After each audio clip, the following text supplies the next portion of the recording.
Right बंधु।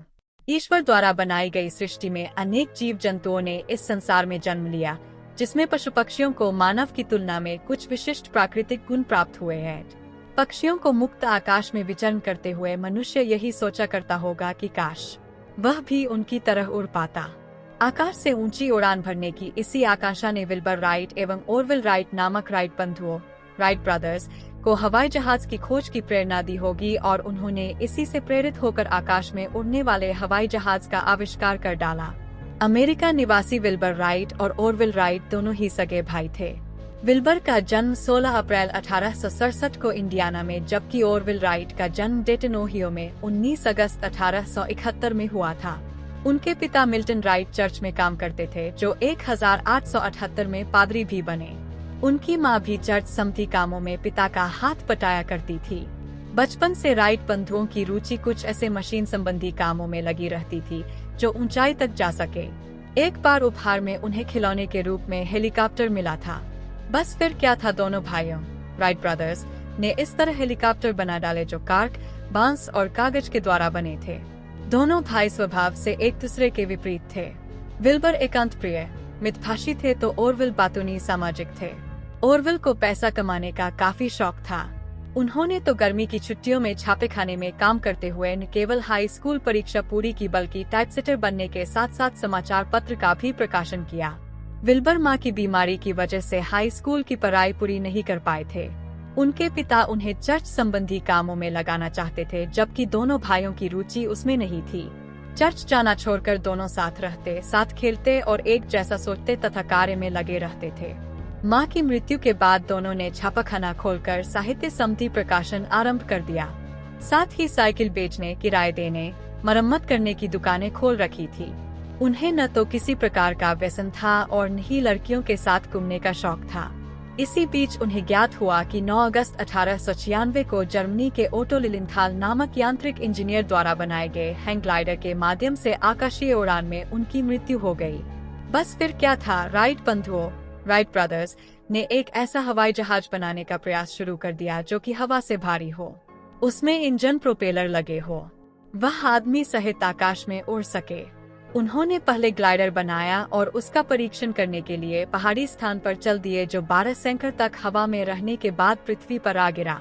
सन 1900 में उन्होंने 2 तख्ते वाला वायुयान बनाया, जिसको शक्ति देने वाला पेट्रोल इंजन भी लगाया था।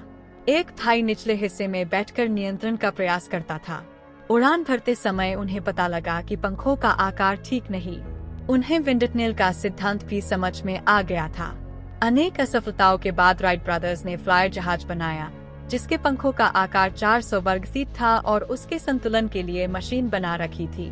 8 दिसंबर 1903 को पहली उड़ान भरी, जो कि असफल रही।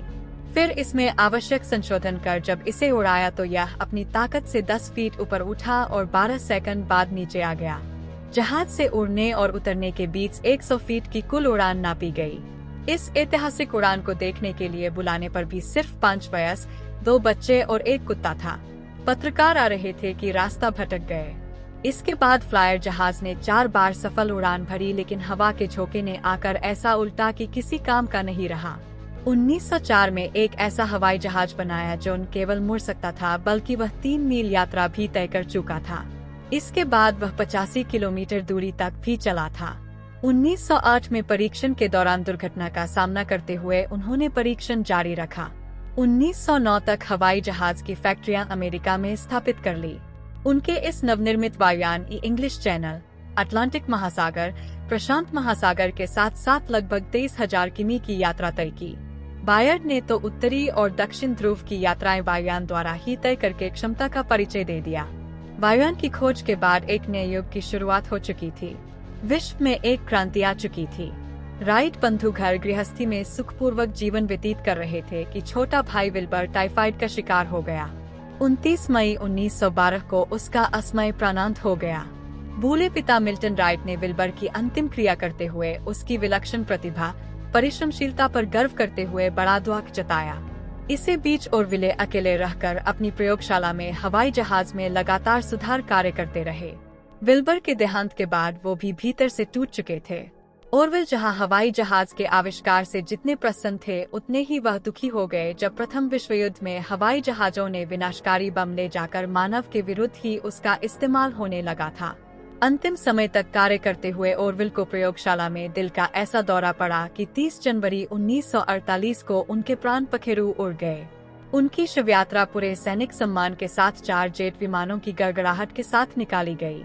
उनके द्वारा बनाए गए पहले फ्लायर जहाज को अमेरिका के स्मिथसोनियन संग्रहालय में आज भी देखा जा सकता है।